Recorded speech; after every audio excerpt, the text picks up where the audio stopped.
você começa o seu dia no Amanhecer 102, buscando a presença do Senhor, nosso devocional diário.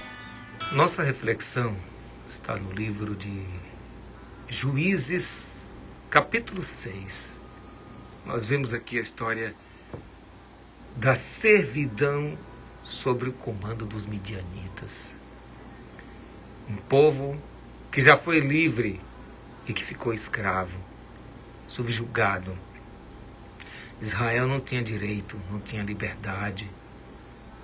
E tudo que produzia era tomado pelos midianitas. O versículo 2 diz assim, de Juízes capítulo 6.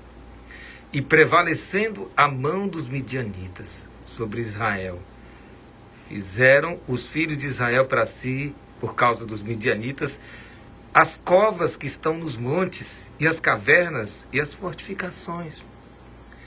Porque sucedia que, semeando Israel, subiam os midianitas e os amalequitas, e também os do Oriente contra eles subiam.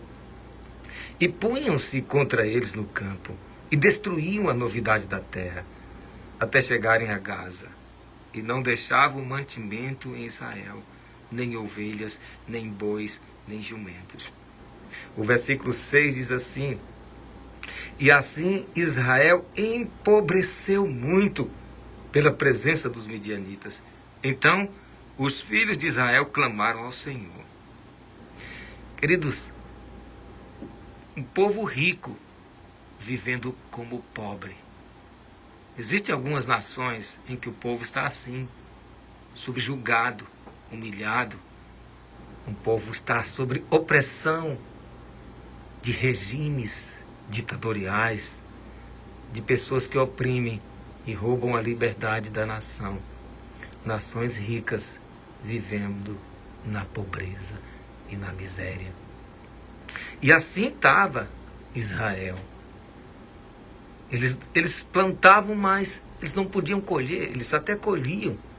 Os midianitas deixavam eles colher, mas vinham e roubavam tudo. Não sobrava nada aqui, era como gafanhoto. O versículo 5 diz que eles vinham como gafanhotos, né? E para destruir. E não deixavam mantimento, nem ovelhas, nem bois, nem jumentos. E assim Israel empobreceu. Sabe, queridos? Não é pelo pecado do povo que Deus pune a nação, mas é pelo pecado do seu líder. E nós precisamos orar pelo líder da nossa nação, para que ele seja pelo menos uma pessoa temente a Deus. Porque a bênção do Senhor está condicionada ao que o líder segue. E Gideão, ele estava aqui no meio de tudo isso. E porque o povo clamou, o povo se posicionou a clamar, eles não podiam enfrentar aquele regime, aquela opressão, aquela escravidão, porque eles estavam subjugados, empobrecendo, ficando cada vez mais fracos, sem mantimentos. E Gideão estava escondido no lagar, malhando trigo, um lugar que era para dissolver as uvas, né? Pisar as uvas. Ele estava ali malhando trigo, era um lugar errado para isso, não era propício para... Mas ele estava escondido. Quando o anjo do Senhor apareceu para ele e falou assim: o Senhor é contigo, varão valoroso. E Gideão respondeu: ah, Senhor, meu Senhor, se o Senhor é conosco, por que tudo isso aconteceu?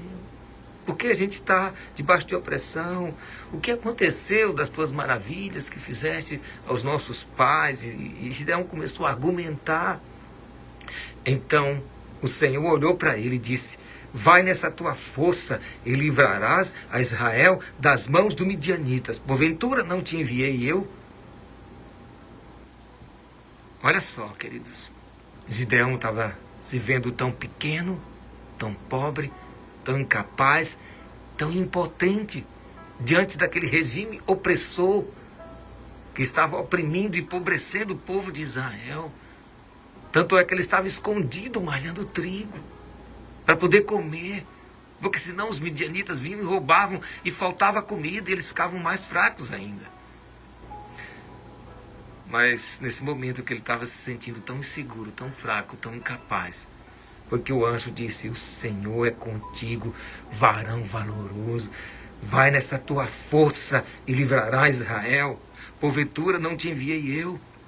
Ele ainda tentou argumentar. E ele disse: meu Senhor, com que? Com que eu livrarei Israel? Eis que a minha família é a mais pobre de Manassés, e eu, o menor da casa de meu pai. E o Senhor lhe disse: porquanto eu hei de ser contigo, tu ferirás os midianitas como se fosse um só homem. E ele disse: se agora tenho achado graça aos teus olhos, me dá um sinal. E para resumir a conversa, o anjo do Senhor, a boca de Deus, falou: eu vou estar contigo e minha presença vai estar contigo. E você vai derrotar esses inimigos como se fossem um só homem, uma só pessoa, de igual para igual. Muito mais ainda com a minha presença. É o que o Senhor diz para nós.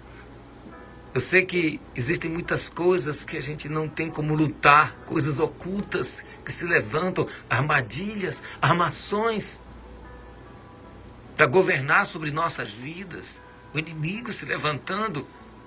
Mas para isso, o Senhor nos chama hoje e diz: vai nessa tua força, varão valoroso, varoa valorosa, homem valente. Não fique olhando para você. Gideão estava olhando para ele.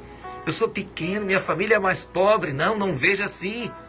Não se veja como incapaz, uma pessoa que não tem condições financeiras, não tem inteligência, não tem um diploma, não tem isso, não tem... Não, se veja no Senhor. Vamos fazer a nossa parte, vamos orar, vamos marchar, porque a vitória é nossa pelo sangue de Jesus.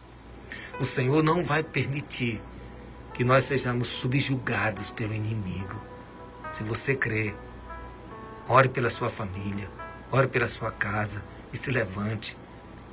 Não olhando para suas forças, mas olhando para o teu Deus, o nosso Deus. Que Ele é maior é aquele que está conosco. Mais são aqueles que estão conosco. O exército do Senhor se levanta através da oração de um povo que clama por sua família, por sua nação, pelo seu povo. Vamos orar. Pai querido, Deus maravilhoso, eu creio que o Senhor está no controle de todas as coisas, das nossas vidas, da nossa nação. E eu sei que o Senhor é que nos dá a vitória. O Senhor é que faz os inimigos tropeçarem com suas próprias pernas. Nenhuma arma forjada prosperará contra este homem, contra essa mulher, contra a nossa família, contra a nossa cidade, contra a nossa nação. E nós oramos por fé e declaramos a tua bênção sobre todos. Em nome de Jesus. Em nome de Jesus.